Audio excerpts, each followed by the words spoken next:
an old familiar tune, right? Right. Well, please welcome our next guest, Branford Marsalis. Branford. It's a pleasure to have you here, man. Great to be here, man. Now, you've been on the road with Sting for like the last 15 years or so, right? About that, right? Yeah. Right? I mean, 15, 16. Now, I know you took breaks from it occasionally to like do your own thing with your own group. Yeah, I was on the first tour. On this tour, I just stayed with it because it's too hard to separate the two.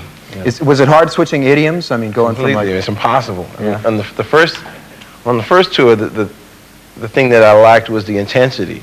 To on play, the Sting tour? On the Sting tour, the first Sting tour, I didn't have the intensity at the beginning to play those solos. Like, you know, it's like the novel versus the sitcom thing. You know, like in jazz, you get to like play a little bit, then you establish a melody, then you come back to it later and you build and build.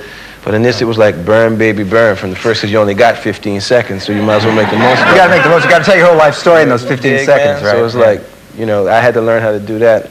And then when I went back to playing jazz, the thing that drove me crazy was how much dexterity and control of the instruments that I lost from like playing those little sporadic moments, and the rest of the time, you know, getting down and dancing and stuff. Show business stuff. Show business stuff. Stuff, yeah. You know? Not to mention all the dynamic level just came down. Yeah, right. You know, I didn't have like my ears weren't ringing. Yeah, right. You know, on the jazz gigs.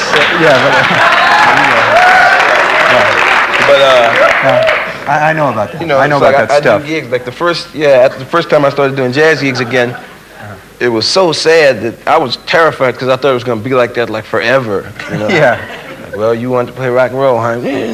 Fingers freezing up. Like once I realized it about 6 months later, it gets cool. I said, okay, fine. So this time I was prepared for it.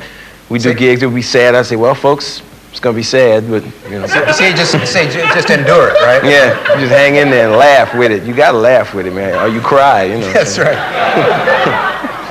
Now, this next song, the song we're going to do actually came about today. You know, it wasn't the song that we rehearsed, but... We rehearsed one tune, right. You know. We said, well... And we started playing this thing. Well, actually, George Duke, the great George Duke, legendary George Duke, right?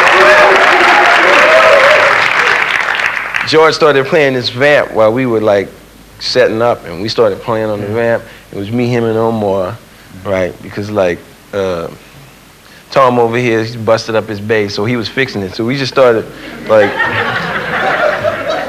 we started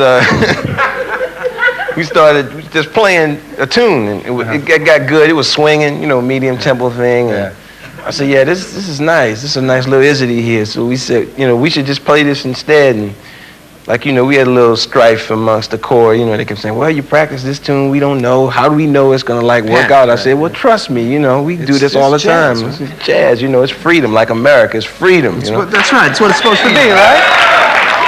So you know, we're gonna play it. All right. And the name, we named it. We gave it a name, right? So if anybody wants to use this, I mean, me, George, Omar, and Tom wrote the song. So if y'all want to use it, it's called Let Freedom Ring, and y'all gonna have to pay us a hell of a lot of money and royalties. So let you know that.